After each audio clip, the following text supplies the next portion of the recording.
In this presentation, we begin our look at torts. Of course, now I've got your attention with this lovely image of a Schwarzwälder Kirschtort, more commonly known in America as a Black Forest cake. Of course, this is not the tort we're going to be talking about, unfortunately. Black Forest cake would be much more entertaining, interesting, and enjoyable than torts in the legal system. But nonetheless, that is the topic of our day. So what is a tort? If it is not a yummy, delicious thing that we would actually like to talk about and devour, well, a tort is a wrong. When we talk about a wrong in criminal law, we're talking about a crime. In civil law, when someone has committed a wrong, they have committed a tort. This difference extends to our conceptualization of victimhood. In criminal law, society is the victim. Even if a person has lost their life, they have been murdered, criminal law really treats what has been done as a crime against society. It's not that we don't care about the individual, but what has happened in someone murdering another human being is that a law, one of society's laws, has been broken, and so the criminal is essentially victimizing our society by breaking the law. In civil law, in tort law, we're looking at the individual as the victim. The difference extends even further to the realm of punishment.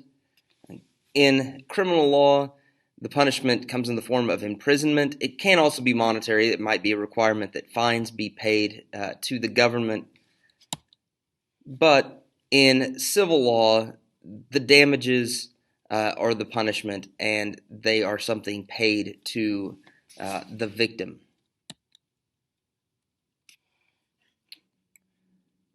Now, in case you were wondering, can a tort and a crime result from the same act? And the answer is yes. An act certainly can be both a tort and a crime.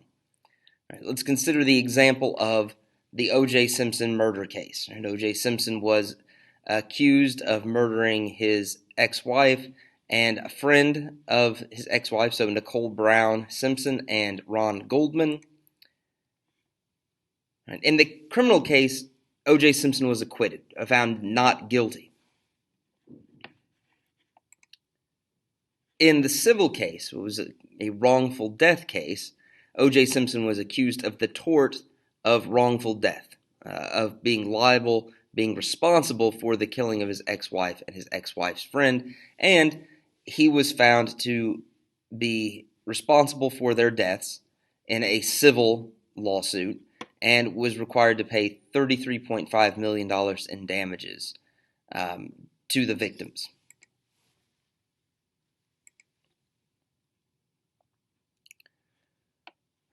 When we talk about tort, though, as I kind of let the cat out of the bag in the previous slide, we're not talking about guilt. We're talking about something called liability. And liability means responsibility for some harm that is resulting from the actions of another human being. It might be someone was falling too close and they have now rear-ended another vehicle and they're responsible for damage to the vehicle they have hit. But one of the things that's important to understand also is that not all harm means someone is liable. Our standard for whether someone bears responsibility for harm is the concept of reasonable care. Given the situation, was the person exhibiting reasonable care? So if we're looking at the case of a mixed martial arts match, the contestants are fighting one another. It is a physical confrontation, it is violent, and there is certainly an expectation that there is risk, that someone will be hurt based on the actions. So in this case, if this gentleman hurts the other gentleman here, doesn't mean he's not exhibiting reasonable care. In the circumstances, what he's doing is perfectly reasonable. The activity is understood by both sides, or at least should be understood by both sides, and the man who's landing this kick is not going to be liable for the harm to the other contestant. And so, again, our standard is reasonable care towards people. It's also towards property, right? As we see in the example up here, right, this person has probably not exhibited reasonable care in regards to the other driver's property.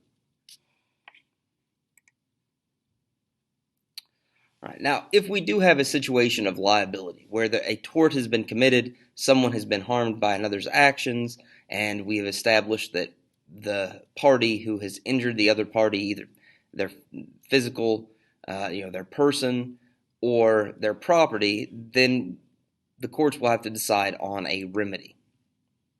And remedy here, right, is not chicken noodle soup for a cold, but the remedy is compensation for the harm that has been done.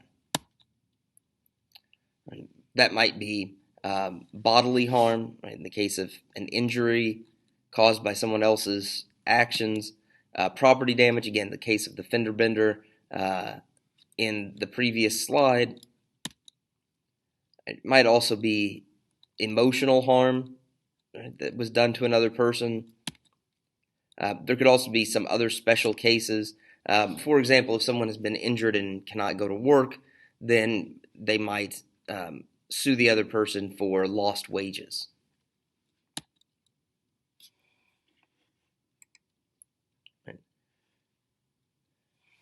What you're going to do next is you're going to look at several examples. Those examples will be posted on Canvas in a separate assignment.